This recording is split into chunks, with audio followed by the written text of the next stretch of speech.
Halo guys, gue Jack Nalin dan video kali ini gue mau review sedikit nih buat kostum Android 11 yaitu Pixel Extended versi 2.1. Ya, Pixel Extended ini merupakan kostum yang berbasis pada Pixel Experience yang lebih sedikit menambahkan fitur dan juga kustomisasinya di dalam roomnya ini. Oke guys, nggak usah bertele-tele, langsung aja kita mulai videonya.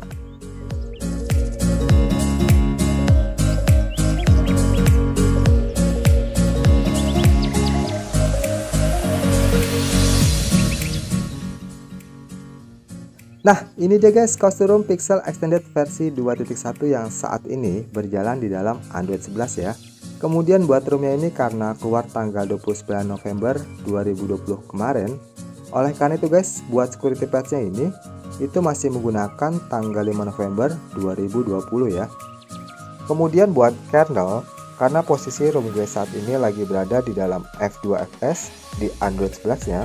Oleh karena itu guys, kernel yang gunain saat ini adalah kernel yang support buat F2FS, yaitu kernel Quantum Killer N versi 4.14.210. Nah, buat tampilan awal pastinya kita akan disambut ya dengan wallpaper dari Pixel Extended Android 11 nya. Kemudian kalau kita swipe ke kiri, ini ada yang namanya Google Home, layaknya seperti Pixel Experience.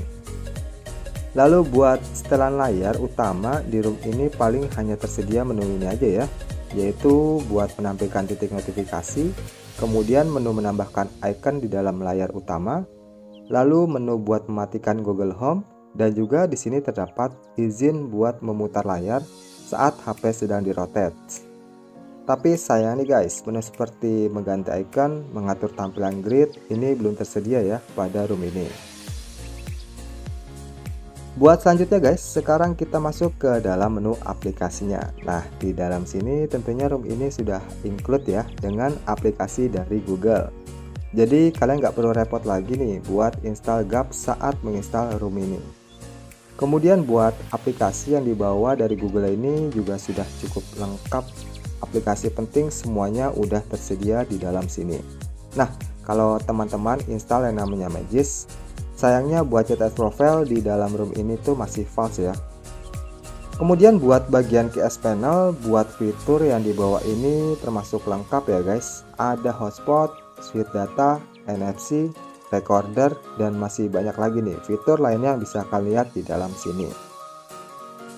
Oke, sekarang kita masuk ke dalam menu setting. Kemudian kita masuk dulu ke dalam Pixel Den yang ini guys. Nah, seperti yang gue bilang sebelumnya ya, ini kelebihan Pixel Extended karena membawa sedikit fitur yang bisa kita gunakan di dalam roomnya ini. Buat yang pertama, di dalam tab sistem sepertinya cuma tersedia ini aja ya untuk fiturnya di sini, yaitu fitur buat pengatur getaran saat melakukan panggilan telepon. Kemudian di dalam tab lock screen, di sini tersedia menu gestur, lalu ada charging info dan juga security lock screen. Nah, buat status barnya cuman ini aja ya guys yang disediakan. Ada pengaturan icon faulty, lalu gestur pada status bar, dan juga getaran icon pada QS panel. Selanjutnya buat tab yang terakhir nih, yaitu tab hardware. Di sini tersedia pengaturan advance restart dan juga screen off power button touch. Jadi advance restart ini kalau kita mau masuk ke dalam TWRP, kita bisa langsung lewat tombol power dengan menggunakan fitur ini guys. Oh guys, buat menu lainnya yaitu menu baterai, di sini itu terdapat fitur hemat baterai ya, dan juga fitur buat menampilkan presentasi baterai di status barnya. Buat menu selanjutnya nih, kalau buat menu display tentunya di sini ada menu dark mode-nya ya. Kalau kita mau menggunakan dark mode mode di dalam room ini, kita bisa masuk ke dalam menu ini.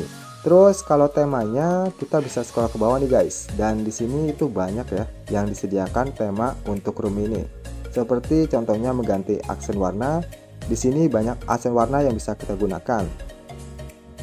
Kemudian kita juga bisa mengganti untuk tampilan warna dark mode-nya. Dan pilihannya pun juga banyak ya di dalam sini. Lalu buat fontnya ini juga sama, banyak ini juga untuk font yang bisa kita gunakan. Bahkan di menu display ini kita juga bisa mengganti tampilan icon pada status barnya ya. Kita juga disediakan banyak tema yang bisa kita gunakan di dalam sini guys. Oh ya, room ini juga sudah menyediakan yang namanya fitur face unlock ya. Dan fitur ini udah gue coba, itu berjalan dengan cukup baik. Oke, setelah puas nih bahas fitur dan kustomisasi di dalam ROM ini, sekarang waktu kita tes buat performanya. Nah, buat pengetesan ini yang pertama kita tes dulu di dalam Antutu. Buat skor Antutu yang didapatkan di ROM ini yang berada di dalam FDFS dengan menggunakan kernel Quantum Killer N, yaitu 272.585 poin.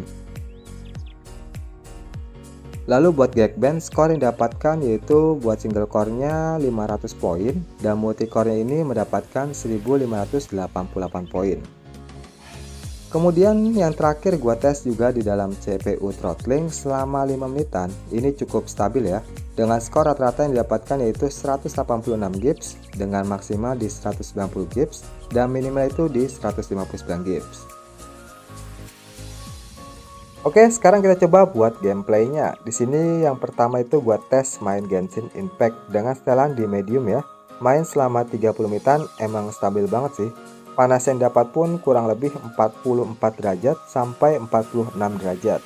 Ya, tergantung momen tertentu sih ketika suhu mencapai segitu. Tapi kalau kalian ngegame sambil multitasking nih, misalkan keluar sebentar buat cek WA atau IG, kalau kalian di dalam mode balance, terkadang ROM ini buat UI-nya itu masih suka nge-lag banget ya. Bahkan sempat ngerasain minta full close buat UI-nya ini. Kerasa beda aja sih pas lagi di dalam Android 10. Tapi entah ini karena kernelnya atau ROM-nya, ya kalian nanti bisa coba sendiri aja guys. Oke, lanjut guys, buat game yang kedua nih, gue tes main PUBG. Di sini buat settingan itu gue setting di smooth extreme. Buat drop FPS, walau terkadang suka ngedrop, tapi nggak terlalu sering kok. Bahkan ini sambil nge-record aja masih tetap aman ya buat ngegame-nya. Nah, buat panasnya pun tetap standar guys. Di sini itu sekitar 44 derajatan. Kalau masalah touch-nya ini masih kerasa licin dah. Pokoknya kalau kalian ngegame PUBG di ROM ini masih tetap aman guys. Kesimpulannya, ROM ini menurut gue kurang cocok buat kalian yang hobi ngegame dan multitasking. Tapi kalau kalian cari ROM yang irit baterainya, kalian bisa gunain ini ROM. Karena emang ROM ini kerasa banget buat daya tahan baterainya. Emang top banget deh. Tapi semua balik lagi ya, tergantung racikan kernel dan juga model apa aja nih yang kalian gunakan. Nah, itu dia guys review custom Pixel Extended 2.1 Android 11 di Redmi Note 8 Pro. Gimana guys, kalian tertarik mau nyoba ROM ini? Jangan lupa komen di bawah ya. Oke guys, kalau gitu gue Eja kenalin, sampai jumpa lagi di next video. Bye bye.